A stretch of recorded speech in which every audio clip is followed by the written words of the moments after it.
Amén, gloria a Dios. Alguien está aquí y es Jesucristo. Amén. Espíritu Santo aquí ministrando también.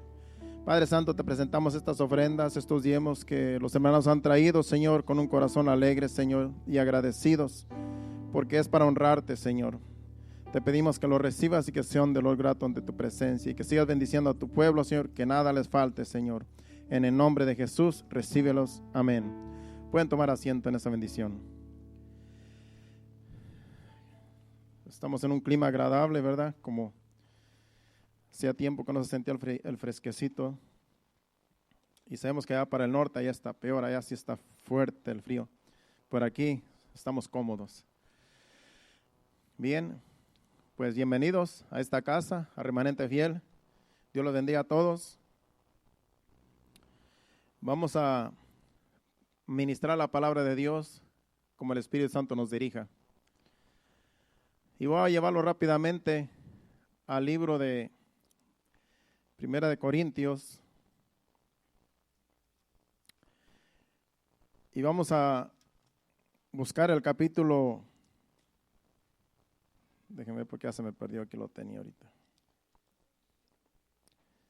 Capítulo 4, más bien de 2 de Corintios, capítulo 4.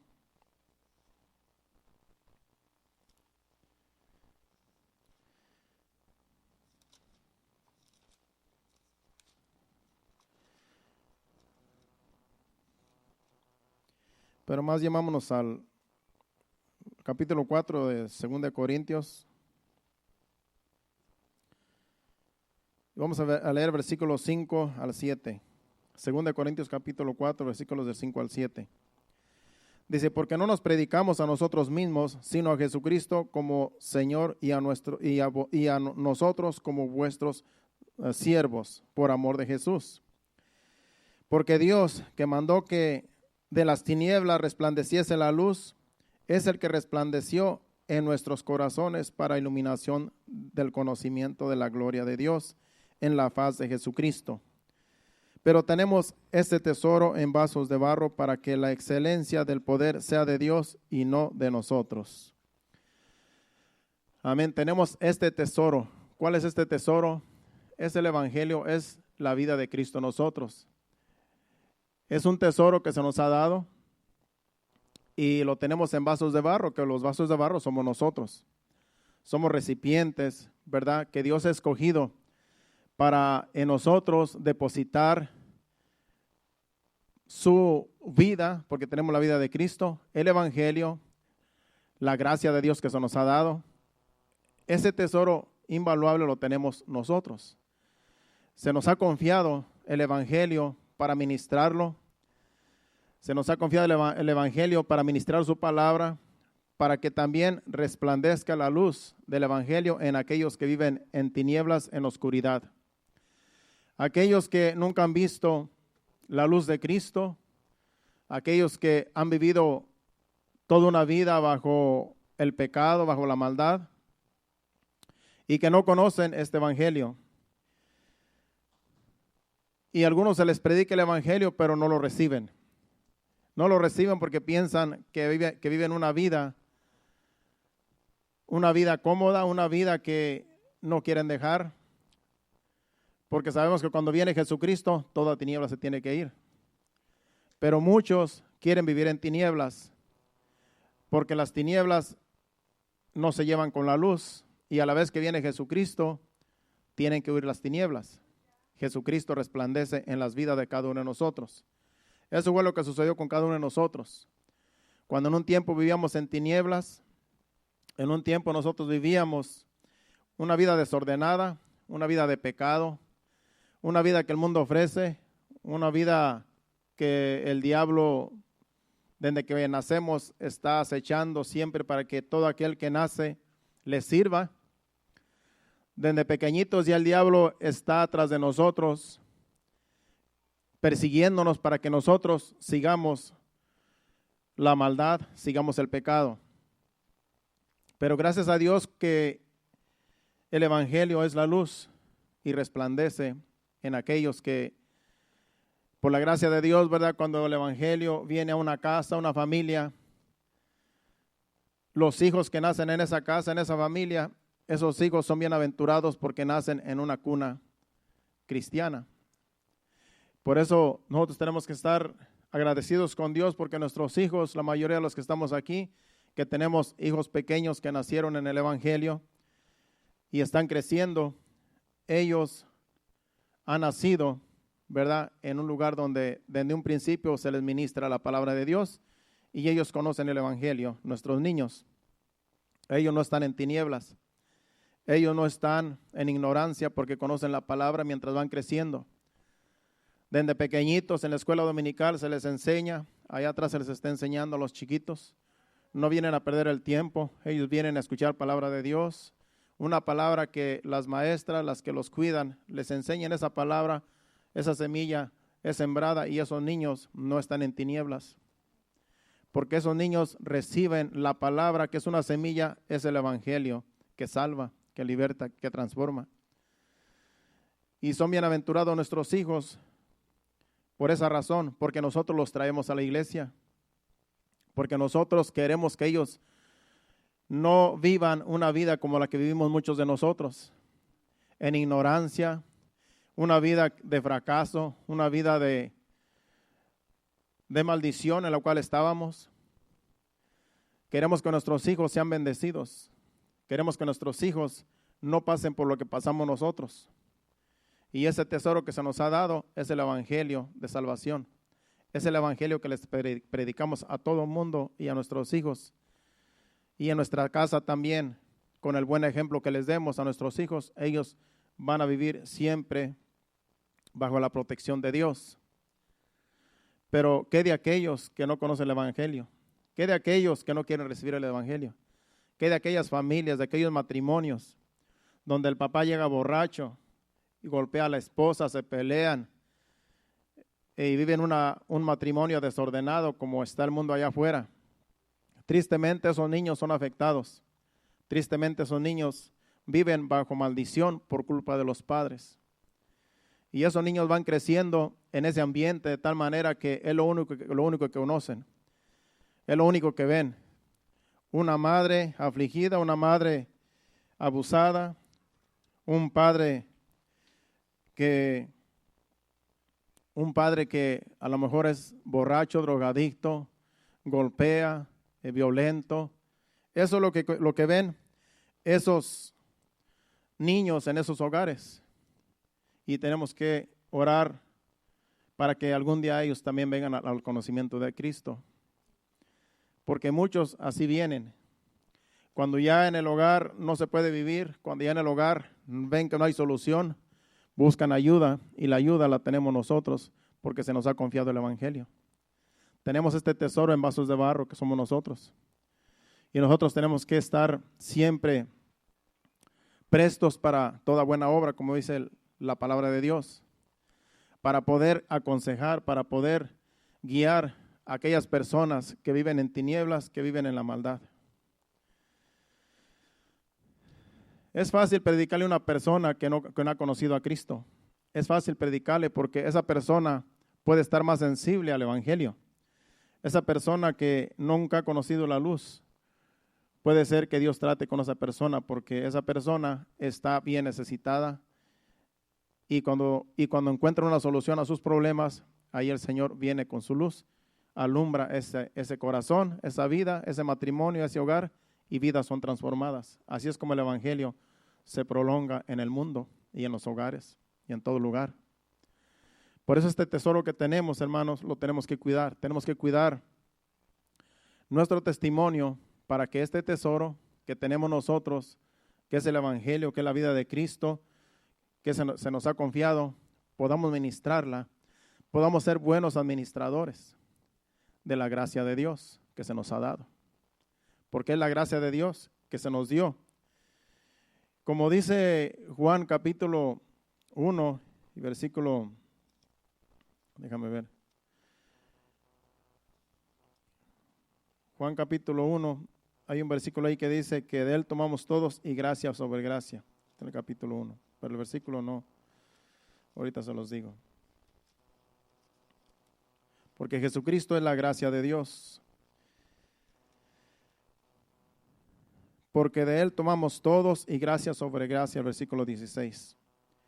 Porque de su plenitud tomamos todos y gracia sobre gracia.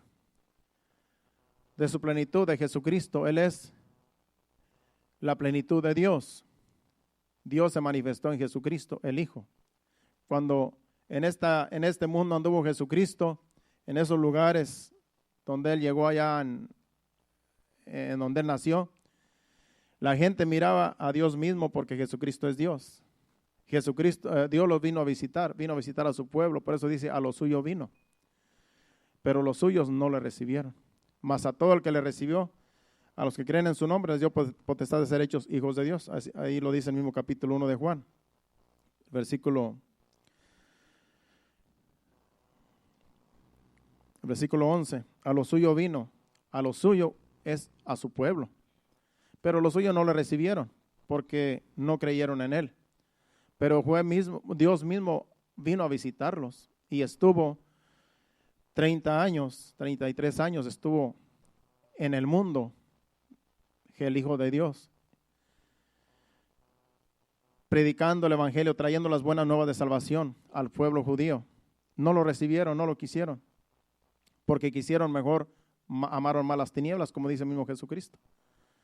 Amaron más las tinieblas. Amaron más las cosas del mundo, el pecado, la maldad, y no amaron a Dios, que vino a visitarlos en carne, personalmente. Dice Jesucristo que somos bienaventurados aquellos que no vemos, que no lo vimos. Dice, bienaventurados los que ven y creen. Porque Tomás, aún viéndolo, no creía que Él había resucitado cuando vino y se les presentó a cada uno de sus discípulos. Dice Jesucristo, bienaventurados aquellos que no vieron y creyeron. Por eso nosotros somos bienaventurados porque no vimos a Jesucristo personalmente, pero creemos que sí llegó, vino a este mundo y hizo su labor, murió en la cruz, resucitó y va a venir por nosotros, va a venir por su pueblo.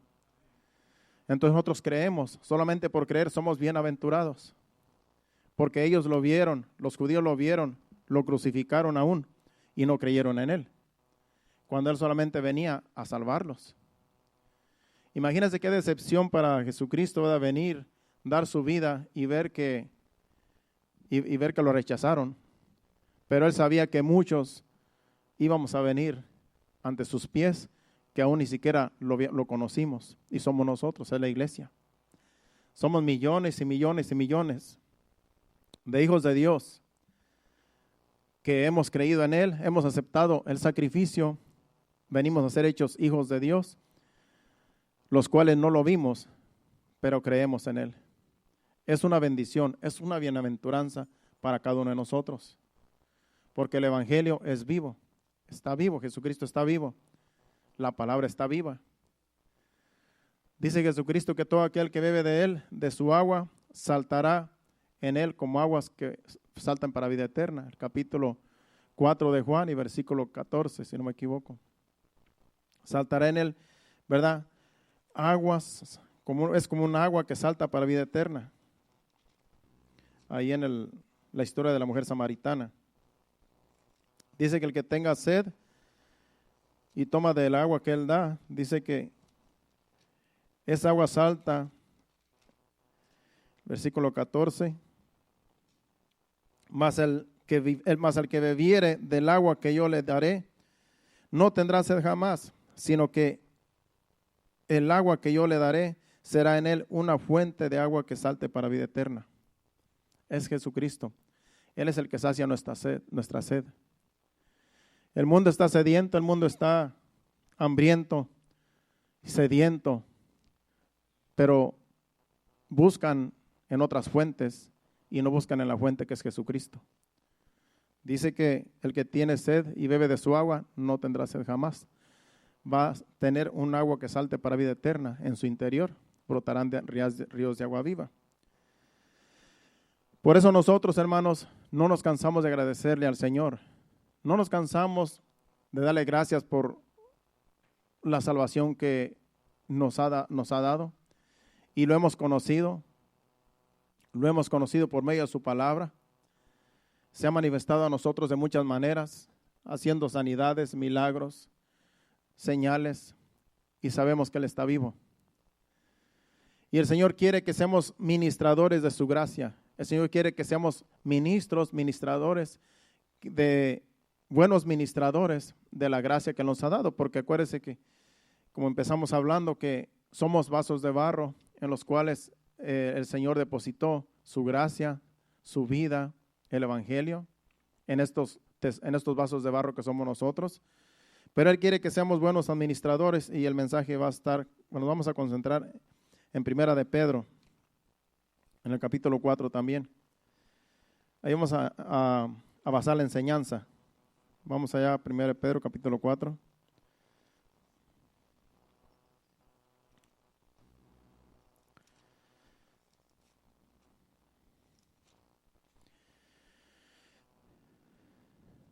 Por ejemplo, el título que tiene aquí, mi Biblia dice, buenos administradores de la gracia de Dios. Buenos administradores. Dios quiere que seamos buenos administradores de la gracia de Dios. Hay buenos administradores de una compañía, de una empresa, buenos administradores que esa empresa la hacen crecer, la hacen progresar. Se va para arriba una empresa que cuando los que ministran son buenos administradores. Pero Dios también quiere que en su reino también seamos buenos administradores, cada uno de los que creemos en Él. Cada uno de los que recibimos su gracia, su palabra, el evangelio de salvación. Él quiere que seamos buenos administradores. Y para esto no se necesita tener títulos. Para ser buenos administradores no se necesita tener escuela, tener colegio. Eso no tiene nada que ver. Porque aún personas que ni han sabido leer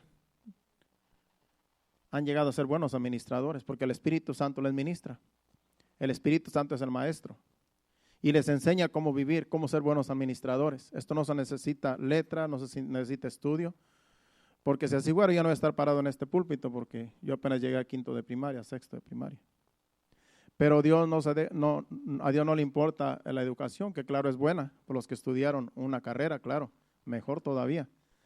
Pero Dios no está escogiendo a gente titular, porque Dios lo que está buscando son personas que sean buenos administradores de su gracia. Y vamos a leer ahí el versículo 1 del capítulo 4, dice, puesto que Cristo ha padecido por nosotros en la carne, vosotros también, armados del mismo pensamiento, pues quien ha padecido en la carne terminó con el pecado. Dice que Jesucristo, ¿verdad?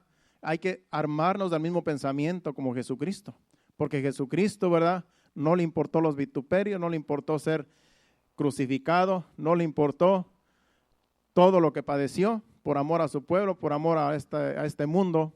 Y dice que también, así como Jesucristo nos dio ejemplo, dice que así también nosotros hay que armarnos del mismo pensamiento. Así como Jesucristo lo dio todo por esta humanidad, así nosotros también tenemos que darlo todo, nuestra vida, por el Evangelio, por servirle a Dios, por ser buenos administradores.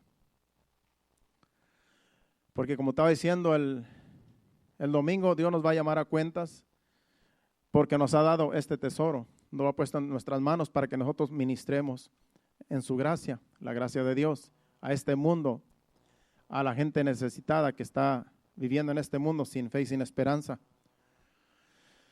Y dice que nos armemos del mismo pensamiento, dice, pues quien ha padecido en la carne terminó con el pecado. Jesucristo padeció en la carne, murió en su carne, murió, derramó su sangre y a causa del sacrificio dice que venció al pecado. Por medio de la carne venció el pecado. Y como ella venció, nosotros también vencemos porque nos ha dado su vida para que nosotros venzamos también el pecado. Dice el otro versículo, versículo 2. Para que no vivamos el tiempo que resta en la carne conforme a las concupiscencias de los hombres, sino conforme a la voluntad de Dios. Dice que no quiere que los buenos administradores no tenemos que vivir el tiempo que nos resta en la carne, el tiempo que nos falta, el tiempo que nos queda en esta vida, el tiempo que de aquí para adelante Dios nos dé para vivir, no quiere que lo vivamos en la carne. Dice, para no vivir el tiempo que resta o el tiempo que queda de nuestra vida en la carne conforme a las concupiscencias de los hombres, conforme a cómo vive el mundo allá afuera. No, dice, sino conforme a la voluntad de Dios.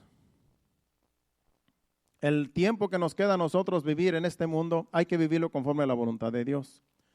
No conforme a cómo vive el mundo, no conforme a cómo viven nuestros amigos allá afuera, que ellos no tienen a Dios. Tenemos nosotros tenemos este tesoro, tenemos el Evangelio, y Dios quiere que seamos buenos administradores y vivir en su voluntad solamente, no en la voluntad del enemigo ni en la voluntad del mundo. Porque solamente hay una voluntad, es que vivamos nosotros en santidad. Eso es lo que Dios quiere, que vivamos en santidad. Esa es su voluntad, vivir en santidad. Dice el versículo 3, baste ya el tiempo pasado para haber hecho lo que agrada a los gentiles, andando en lascivias, concupiscencias, embriagueces, orgías, disipación y abominables idolatrías. Dice allí, baste ya el tiempo pasado. En otras palabras, baste ya lo que vivimos anteriormente, viviendo en concupiscencias, en lascivias, en embriagueces. Algunos nos emborrachábamos, algunos eran adúlteros, otros eran fornicarios, otros borrachos, otros drogadictos. Baste ya, dice allí, baste ya. En otras palabras, lo que se vivió, pero esa es la vida pasada. Ahora que estamos en Cristo somos nuevas criaturas. Por eso no tenemos nosotros que estar pensando volver atrás. No tenemos que estar pensando, anhelando aquellos días pasados.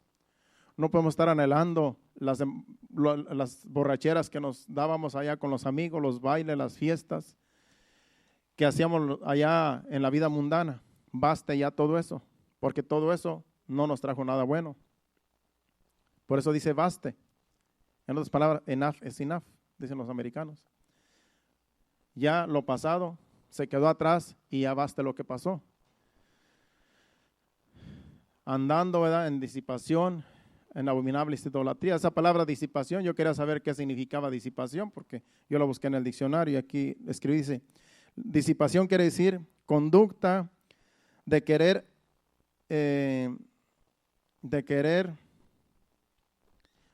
entregar a los placeres. Eso quiere decir, disipación es una conducta de querer entregarse a los placeres otra vez, de querer andar en los placeres de la vida, de la carne. Eso lo quiere decir disipación. Ya baste todo ese tiempo que nosotros vivimos, baste ya, y ahora hay que vivir el resto de nuestra vida en la voluntad de Dios. Eso es lo que Dios quiere. Eso es ser buenos administradores. Si usted anda viviendo una vida, ¿verdad?, de acuerdo a la voluntad de Dios, usted es un buen administrador y no tuvo que graduarse de una escuela. Porque para Dios no importa títulos. Él lo que quiere es obediencia. Eso es lo que Él quiere, obediencia. Como yo recuerdo, ¿verdad?, que ya lo he dicho otras veces, que allá había una señora que fuimos para allá, para México, y dicen que aquí con nosotros hay una mujer que no sabe ni leer ni escribir, y dice que es cristiana, dice que se necesita para ser cristiano, dice, porque en nuestra religión, dice, pues hay que titularse, hay que ir a seminarios y todo eso para llegar a hacer algo. En el catolicismo le dije, no, pues en el evangelio no, aquí solamente Dios busca un corazón y que haga uno a su voluntad. Dios no está buscando un título, no está buscando un grado, es lo que está buscando, que se haga su voluntad.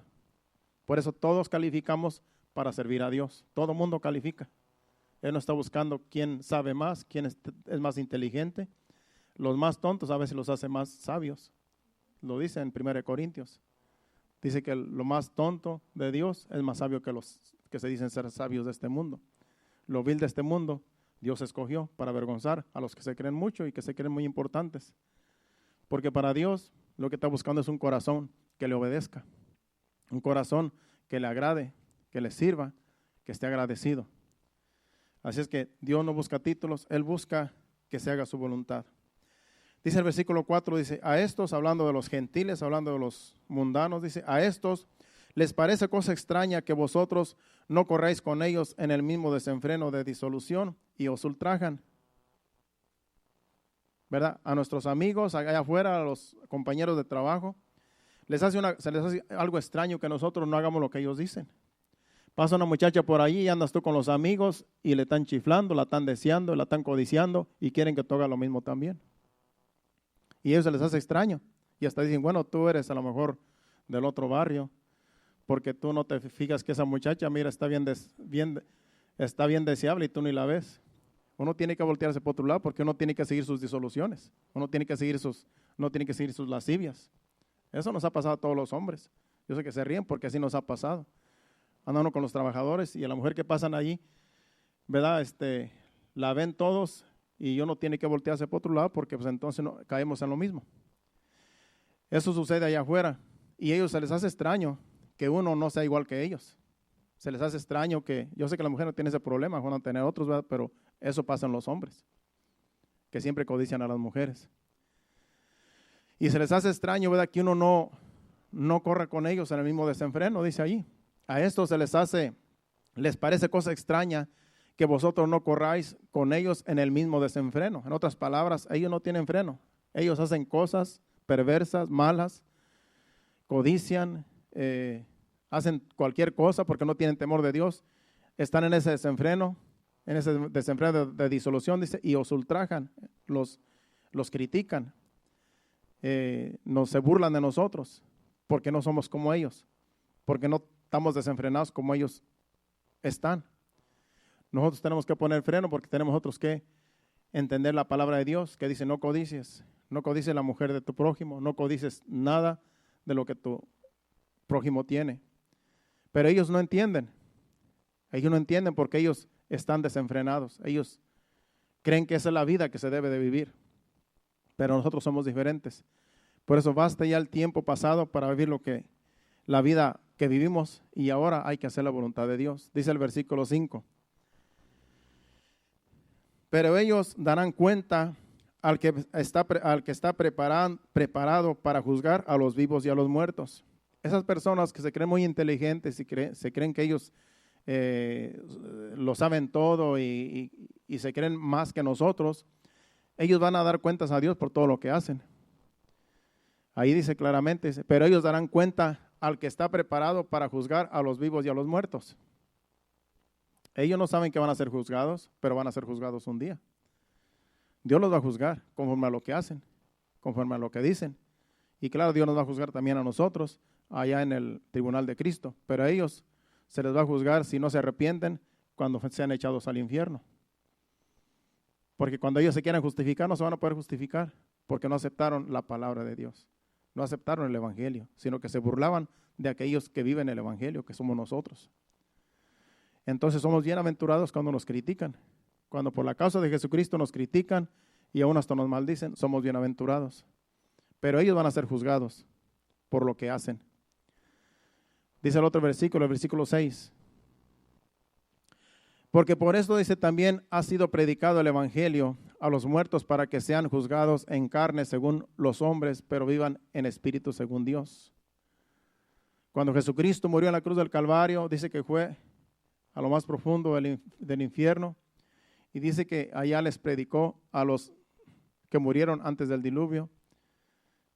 Allá les predicó y les dijo, yo soy el que iba a venir, yo soy el que iba a salvar a este mundo. Y van a ser juzgados. Se les predicó a los muertos, por eso se les predicó a los muertos, porque ellos no quisieron en el tiempo de Noé, no quisieron arrepentirse cuando el arca tipificaba a Jesucristo. Noé predicó por 120 años de que se arrepintieran y esa generación nunca se arrepintió, sino que vino el diluvio y se los llevó a todos. Y Jesucristo es el arca de salvación ahora, en la gracia. Por eso él fue y les predicó allá a toda esa humanidad que murió antes de Cristo y les dijo, yo soy el que iba a salvar a la humanidad.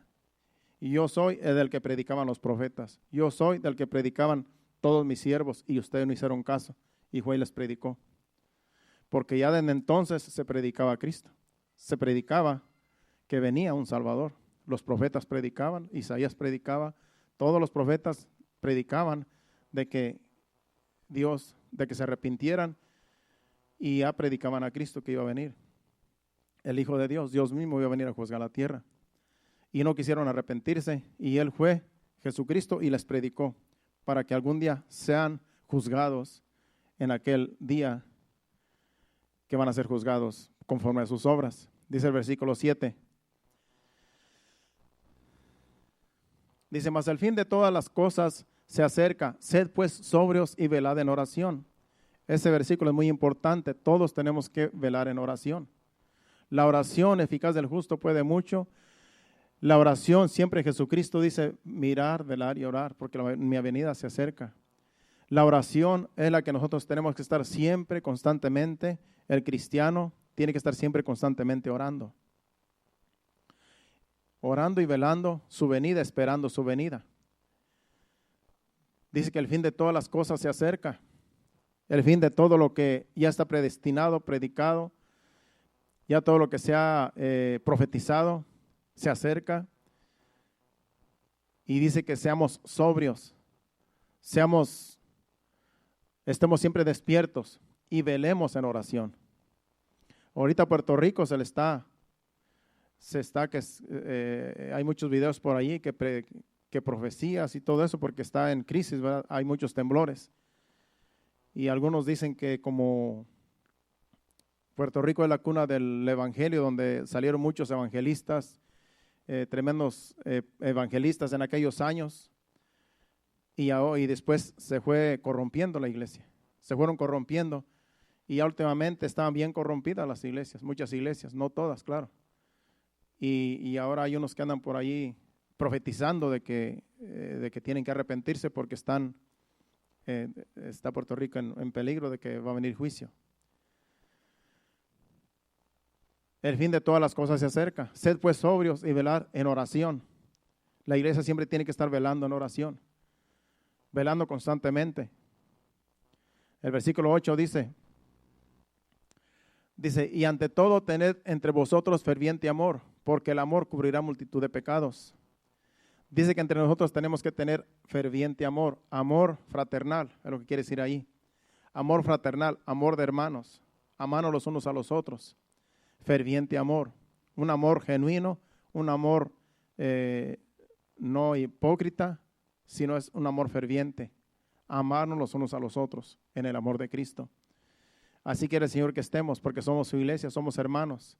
Vamos a estar por toda una eternidad juntos allá en el cielo con el Señor. Por eso dice que tenemos que mantenernos en ese amor ferviente, la iglesia de Cristo. Dice el versículo 9. Hospedaos los unos a los otros sin murmuraciones. Ese versículo habla de que en aquel tiempo había mucha persecución y se tenían que hospedar los unos a los otros, tenían que refugiarse unos con otros, hospedarse,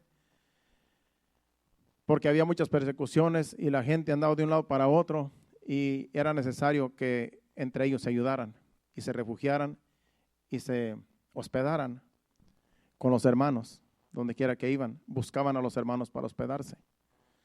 El versículo 10 dice, cada uno según el don que haya recibido, ministrelo a los otros como buenos administradores de la multiforme gracia de Dios. A cada uno de nosotros que dice que el Señor nos ha dado dones, de acuerdo al don que nos ha dado, hay que ministrarlo los unos a los otros, como ya hemos enseñado antes. Que Dios nos ha repartido dones a la iglesia y esos dones son para ministrarlos en la iglesia, entre nosotros mismos, porque somos el cuerpo de Cristo. Y Dios ha repartido diferentes dones a cada quien y Dios quiere que los ministremos. De acuerdo al don, quiere que lo ministremos. Porque para eso se nos ha dado el don, cada uno de nosotros, para ministrarlo. Dice el versículo 11, si alguno habla, hable conforme a las palabras de Dios. Y si alguno ministre conforme al poder de Dios. Conforme al poder que Dios da, para que en todo sea Dios glorificado por Jesucristo, a quien pertenecen la gloria y el imperio por los siglos de los siglos. Amén. Todo lo que Dios nos ha dado, hay que ministrarlo conforme a la gracia de Dios. Conforme el don que Dios nos ha dado, ministrémoslo. Ya sea de enseñar, ya sea de tocar, ya sea de cantar, ya sea de servir. Es menester que ministremos lo que Dios nos ha dado, porque así somos nosotros buenos administradores de lo que Dios ha puesto en nuestras manos. De acuerdo al don, de acuerdo a lo que se nos ha dado, así hay que ministrarlo. El 12 dice: amados, no os sorprendáis del fuego de prueba que os ha sobrevenido, como si alguna cosa extraña os aconteciese. En ese tiempo el pueblo estaba en pruebas, en fuego de pruebas. Había mucha persecución. Los mataban, los perseguían. Eran perseguidos y eran matados, pero así crecía la iglesia. Entre más mataban, entre más cristianos mataban, más se convertían. Y dice, no lo sorprenda, dice, no sorprenda el fuego de prueba que os ha sobrevenido. Eso era para ellos en ese tiempo y para la iglesia que está siendo perseguida por allá en el Medio Oriente y en otros lugares. Aquí no estamos pasando ese versículo. Aquí no estamos, a veces creemos que tenemos muchas pruebas porque alguien no nos habló, no nos saludó, o porque no me tomaron en cuenta, qué sé yo. Esa no es prueba, esa no es lucha, simplemente son sentimientos y emociones que uno tiene que hay que hacerlos morir. Pero aquí está hablando de persecuciones. Fuego de prueba es persecución, es aflicción, es que los perseguían, los encarcelaban, los mataban. Había mucha persecución.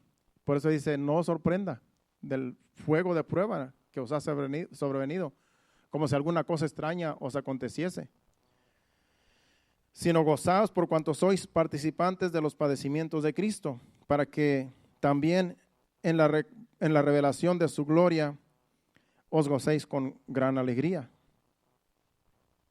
Él les daba ánimo. No les sorprenda a los que lo que les ha venido, sino gócense. Por cuanto sois participantes de los padecimientos de Cristo, porque Jesucristo lo persiguieron, lo crucificaron, y ustedes también gócense porque también están pasando lo mismo que pasó Jesucristo. Es lo que está diciendo ahí. O sea, Él dice que se deben de gozar cuando por causa de Jesucristo son perseguidos, son maltratados, son vituperados, y así también a nosotros. Cuando nos critican, cuando se burlan de nosotros, cuando nos maltratan, somos bienaventurados y hay que gozarnos porque es por Jesucristo. Porque lo que digan en contra nuestra por servir a Cristo es que Dios es glorificado en nosotros por nuestra conducta, por aguantar, por no hablar para atrás, por no responder, sino así como Jesucristo, que era manso, era humilde, no contestaba, no respondía, menos con maldiciones. Así tenemos que ser nosotros también. Cuando nos persigan, cuando hablen mal, cuando nos critiquen, eso es de darnos gozo, porque estamos glorificando a Dios con nuestra conducta al no ser agresivos en cualquier comentario que escuchemos en contra nuestra, en contra del Evangelio. Eso es de que nos debe dar gozo, como dice allí, gozaos, por cuando sois partícipes de los padecimientos de Cristo. Y dice el versículo 14, dice, si sois vituperados por el nombre de nuestro Señor Jesucristo, amén, sois bienaventurados, porque el glorioso Espíritu de Dios reposa sobre vosotros. Ciertamente de parte de ellos Él es blasfemado, pero por vosotros es glorificado. Dios es blasfemado cuando nos critican, cuando hablan mal de nosotros. Pero, como dice ahí, ciertamente de parte de ellos Él es blasfemado, pero por vosotros es glorificado. Cuando nos critican, cuando se burlan, cuando nos maldicen, blasfeman contra Dios. Pero por medio de nosotros, una buena conducta de un buen cristiano, de no enojarnos, de no maltratar para atrás, de no hablar para atrás, es glorificado Dios con nuestra conducta. Glorificamos a Dios cuando nosotros no respondamos mal por mal, sino más bien, si nos maldicen, hay que bendecir. Si nos critican, mejor quedarnos callados. Que digan lo que digan lo que piensen, digan lo que piensen de nosotros. Tenemos nosotros que siempre estar ahí en paz con Dios, con gozo, sabiendo que estamos glorificando a Dios. Cuando hablan, critican el Evangelio, nos critican a nosotros, es glorificado Dios por medio de nuestra conducta, cuando nosotros nos portamos mansos y humildes. Glorificamos a Dios así. Y hay que gozarnos. Así que ninguno de vosotros padezca como homicida o ladrón o malhechor o por entremeterse en lo ajeno. O sea que si nos van a criticar, que nos critiquen por cosas que no hacemos, pero también si ando está haciendo cosas indebidas, entonces no es glorificado Dios, sino antes es criticado Dios, es pisoteado el Evangelio cuando tienen razón en hablar mal de nosotros por una mala conducta, por estamos nosotros cuando hacemos todo lo contrario, nosotros lo que hacemos es le damos más, como quien dice, nos hacemos al lado de ellos. Cuando critican a Cristo y nosotros somos los responsables, les estamos ayudando en realidad. Le estamos ayudando al enemigo cuando hacemos lo que no debemos de hacer. Dice, ninguno de vosotros padezca como malhechor, como homicida o ladrón o malhechor o por entremeterse en lo ajeno. Por eso nosotros no tenemos que andarnos entremetiendo en cosas ajenas. Tenemos que portarnos bien para no ser vituperados, para que el Evangelio no sea criticado, sino que glorifiquemos a Dios con nuestra conducta, siendo mansos, siendo humildes, no contestando para atrás ni hablando lo que no debemos de hablar, aunque nos duela. Aunque te duela lo que te dicen, aunque queremos contestar mensajes, no nos queremos quedar callados. A mí me pasa muchas veces. Yo quisiera contestar, yo puedo contestar muchos mensajes, pero yo no quiero contestar, porque entonces ya me vuelvo igual que ellos. Al contestar mensajes que nos ofenden, que nos critican, al contestar estos mensajes, nos estamos haciendo como ellos son, haciendo lo mismo, porque estamos diciendo para atrás. En realidad simplemente hay que ignorar, porque así glorificamos a Dios. Nos critiquen, digan lo que digan de nosotros, tenemos nosotros que estar en paz, en gozo,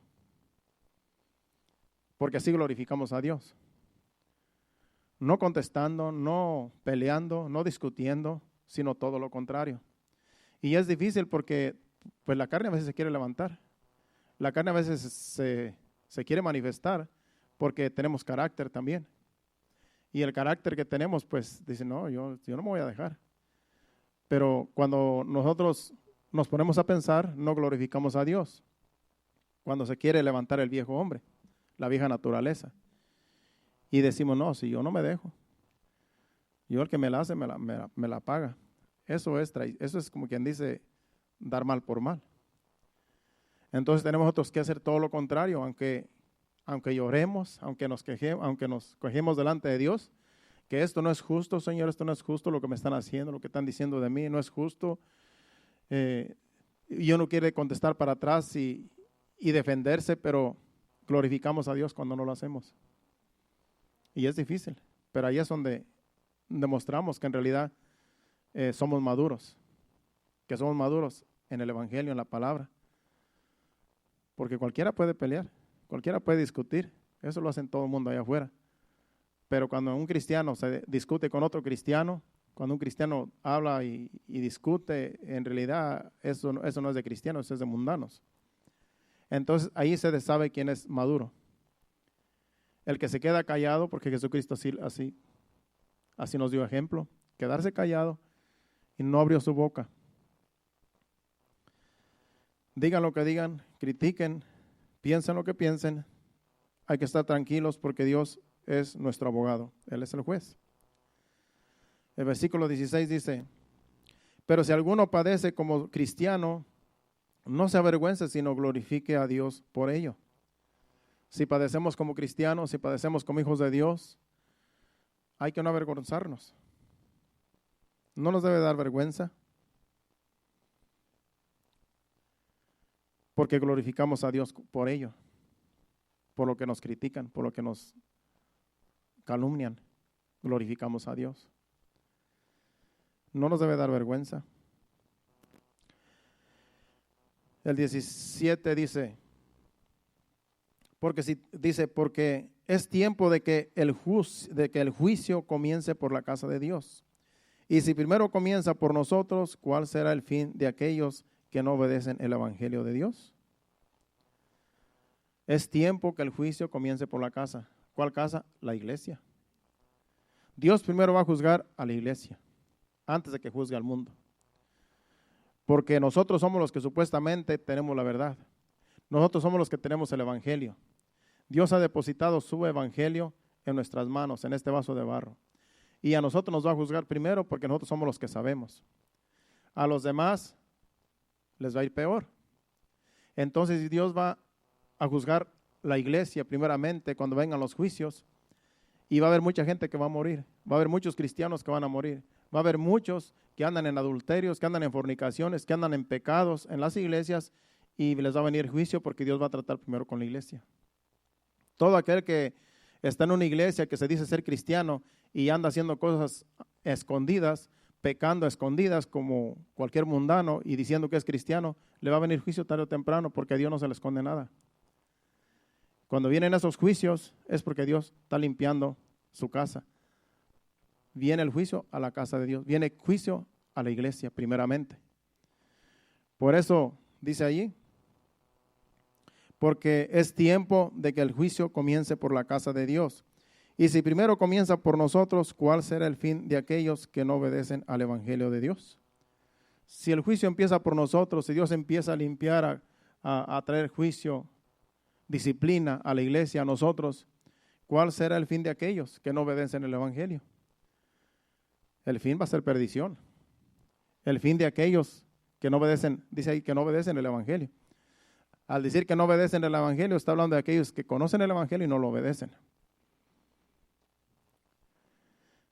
Aquí ya está hablando de cristianos, unos que obedecen y otros que no obedecen. Los que obedecen y que Dios va a traer juicio, Dios va a traer juicio con aquellos según lo que estén haciendo. Pero hay quienes no quieren obedecer el evangelio, sino todo lo contrario. Lo avergüenzan al evangelio con su conducta. Dice, y si el justo con dificultad se salva, dice el versículo 18, y si el justo con dificultad se salva, ¿en dónde quedará el impío y el pecador? Si el justo, difícilmente uno se salva, hermanos. Aquí uno está con temor de Dios, sirviendo a Dios, trayendo mensajes con el temor de Dios, y difícilmente uno se salva. Imagínese dónde va a quedar el impío y el pecador. El impío y el pecador son dos personas. El impío es una persona que está apartada, que conoció y se apartó, es un impío. El pecador es el que nunca ha sido salvo, que sí ha sido pecador desde el principio. De esas personas, ¿dónde van a quedar? Si los que somos justos, ¿verdad? Difícilmente nos salvamos, porque el camino es estrecho, la puerta es angosta y difícil es entrar por ella, pero ahí estamos. El que es justo está buscando entrar. Está luchando a entrar, está día con día luchando, orando, pidiéndole a Dios misericordia. Así estamos nosotros, el que es justo. Pero el que no obedece y el impío y el pecador, ¿dónde va a quedar? Si difícilmente nos salvamos nosotros. O sea que esto del evangelio no es una cosa liviana, esto es una cosa seria. Hay quienes dicen que una vez que aceptas a Jesucristo ya eres salvo, eso es mentira del diablo. Porque así fuera, ¿para qué esforzarse uno? Eso no es cierto. Que una vez que aceptas a Jesucristo ya como quiera eres salvo, eso es una mentira. Porque la salvación se puede perder. Hay iglesias enteras que muchos se van a quedar porque no por aceptar a Jesucristo ya son salvos, sino porque cuando uno se conduce bien, cuando uno vive una vida justa delante de Dios, cuando uno vive su palabra, cuando uno vive con temor de Dios y uno vive de tal manera que esperando que el Señor va a llegar pronto y no queremos quedarnos, difícilmente uno se salva. Aquellos que ya no tienen temor de Dios, que pecan deliberadamente, eso les va a venir juicio. Y ojalá venga juicio y se arrepientan en el juicio. Para eso son los juicios de Dios. Como dice el Salmo 19, dice que son deseables los juicios de Dios. Son deseables como el oro. Y son dulces más que miel. Y dice la que destila el panal. Los juicios de Dios son buenos porque salvan a las personas de irse al infierno. Cuando Dios trae un juicio es para arrepentimiento. Para que la gente diga, no me queda otra que me tengo que arrepentir de mis pecados. Y Dios, en su misericordia, salva a aquellos que están mal, que no obedecen al Evangelio. Él ajusta cuenta con ellos, porque Él no quiere que nadie se pierda, acuérdese, sino que todos procedan al arrepentimiento. Pero difícilmente el justo se salva. ¿Dónde va a quedar el impío? ¿Dónde va a quedar el pecador? No es fácil. Son luchas, son pruebas. Día con día estamos luchando porque estamos en este mundo. El mundo ofrece mucho, el diablo viene y tienta, y tenemos nosotros que luchar contra corriente, que luchar contra las corrientes del mundo. Ir a lo contrario, ir a la contra, porque si nos vamos con el mundo nos arrastra y nos lleva y venimos a caer en la maldición en la cual está este mundo. Dice que este mundo está bajo el maligno, todo el mundo está bajo el maligno. Pero nosotros estamos bajo la poderosa mano de Dios. Nosotros estamos bajo la voluntad de Dios porque estamos nosotros buscando hacer la voluntad de Dios. Dios quiere que seamos buenos administradores de la gracia para poder nosotros llegar al cielo, para poder nosotros llegar y ser salvos, como dice ahí. Difícilmente se salva el justo. Y si el justo con dificultad se salva, ¿en dónde aparecerá el impío y el pecador? De modo que los que padecen según la voluntad de Dios, encomienden sus almas al fiel Creador y hagan el bien. Termina diciendo el versículo 19. Y ahí termina el capítulo 4. Dice que de modo que los que padecen según la voluntad de Dios, encomienden sus almas al fiel Creador y hagan el bien. Todos aquellos que padecen según la voluntad de Dios, si estás padeciendo por causa de Cristo, esa es la voluntad de Dios. Si estamos padeciendo por causa de Cristo, esa es la voluntad de Dios. ¿Por qué?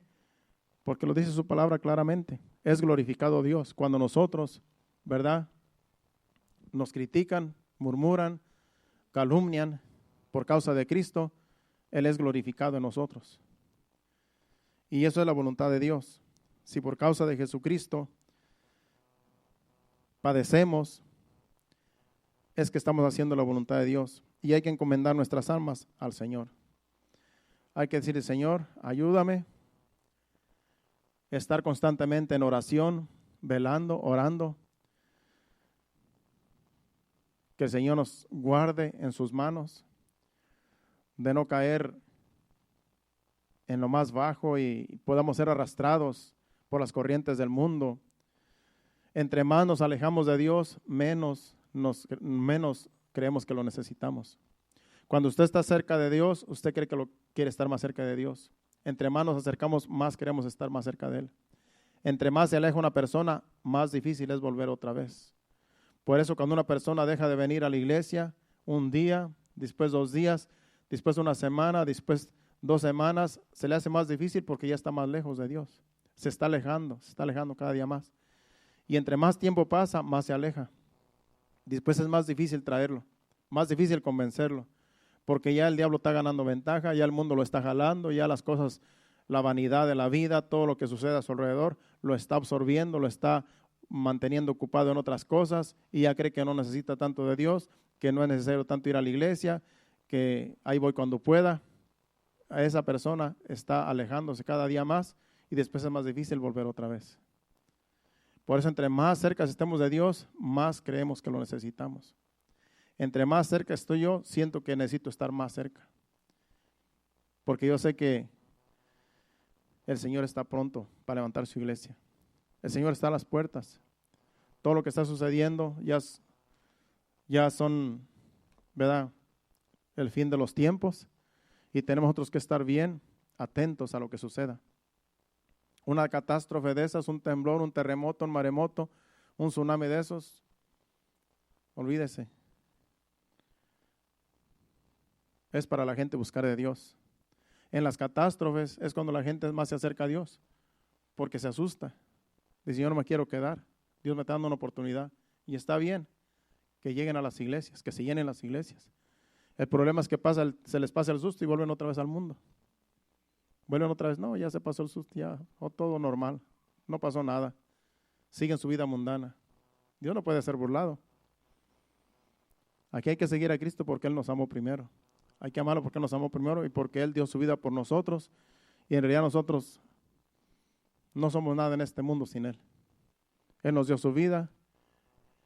Estamos viviendo su evangelio. Él ha puesto en nuestras manos, su tesoro, en nuestras manos, que somos barro solamente y tenemos que ser buenos administradores. Y como dije al principio, usted no necesita título, no necesita universidad, no necesita nada. Usted lo que necesita es ser obediente y hacer la voluntad de Dios. Lo que Dios dice en su palabra hay que hacerlo. Perdona, ama, no digas mal, no des mal por mal. Todo lo que dice Jesucristo, hagámoslo, y eso es hacer la voluntad de Dios. Eso es hacer la voluntad de Dios, vivir en santidad. Te critican, te maldicen, te calumnian. Glorificamos a Dios cuando no contestamos. Eso es hacer la voluntad de Dios. Y Dios es glorificado. Vamos a ponernos de pie y le damos gracias a Dios por su palabra. Hermana Ima Salazar necesita oración. Pueden pasar al altar, cantar un canto y nos despedimos. Hermana Ima Salazar está pidiendo oración por sanidad. Dice que tiene un dolor en la clavícula. Ella estuvo aquí trabajando por muchos años, a lo mejor como unos 15 años estuvo trabajando en la pintura, y parece que tanto andar cargando los botes de 5 galones se le afectó la clavícula y ahora está sufriendo allá en Guatemala. Ella cree que es de eso porque dice que tiene un dolor muy fuerte en la clavícula y quiere que oremos por sanidad, que el Señor haga la obra allá. Sabemos que Dios está allá con ella también. Solamente hay que declarar su palabra, la sanidad, y será hecho. Yo creo que nos está viendo. Vamos a orar. Padre Santo, Padre bueno, Señor, gracias por tu palabra, Señor. Gracias, Señor, por tu palabra, Señor, que tú nos has traído en esta noche, Señor. Quieres que seamos buenos administradores de tu palabra, Señor, del evangelio, de tu vida, Señor, en nosotros, que te glorifiquemos, Señor, haciendo tu voluntad, Señor. Ayúdanos con tu Santo Espíritu para glorificarte, Señor, en nuestro diario vivir, Padre, allá afuera. Ahora te pedimos, Señor, por nuestra hermana Irma, Señor, que está allá en Guatemala, Señor, sufriendo de ese dolor de clavícula, Señor. Sabemos que tú eres el doctor, Señor. Tú sabes cuál es el problema, Señor, que ella tiene. Y ella ha pedido la oración porque ella tiene fe también, Señor, de que tú estás allá y que tú la puedes sanar allá donde estás, Señor. Por eso, Señor, soltamos tu palabra, Señor. Le enviamos, Señor, allá donde ella está, su cuerpo, Señor. Y declaramos sanidad en esa clavícula, Señor. Todo dolor, Señor, es disipado, es echado fuera de su cuerpo en el nombre de Jesús. Porque por tus llagas, Señor, y por tus heridas, ya la hermana Ima Salazar ha sido sanada, ha sido curada, Señor. La declaramos sana y libre en el nombre de Jesús. Creemos en ti, Señor, que está hecho. Amén. Vamos a adorar a Dios con un canto y así nos despedimos. Si alguien necesita oración, puede pasar. Cualquier cosa que esté pasando, dificultad, problemas, yo sé que el Señor lo puede ayudar. Si ya recibió la palabra y vamos a poner en práctica, vamos a ponerla por obra, que el Señor nos siga ayudando. Adoremos a Dios y así nos despedimos. Gracias, Señor. Quiero más de ti, sí, Señor. Quiero más de ti. Hoy rindo mi vida para darte lugar. Quiero más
Queremos más de ti, Señor. Más de tu presencia, Señor. Que tu presencia vaya con nosotros donde quiera que vayamos, Señor. Que ahora que vamos a despedirnos de este lugar, Señor, tú vayas con nosotros a nuestros hogares, dándonos descanso, dándonos nuevas fuerzas para el día de mañana, seguir otro día de trabajo.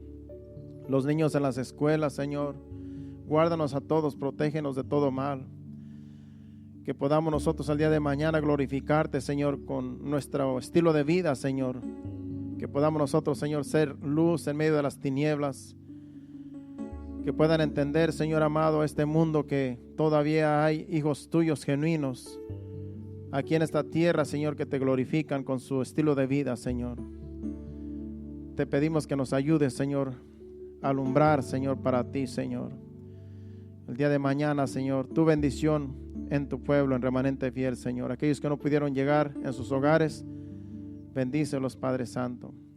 Y que el viernes podamos llegar, Señor, con nuevas fuerzas para glorificar tu santo nombre, para adorarte, Señor, recibir tu palabra que tú nos vas a traer el viernes, Señor. Que podamos llegar todos, Señor, y podamos recibir tu palabra, Señor, como tú la envíes. En el nombre de Jesús, llévanos a nuestros hogares, guárdanos, protégenos, y el día de mañana, Señor, danos nuevas fuerzas para seguir. En el nombre de Jesús, amén. Dios les bendiga. Saludos a nosotros.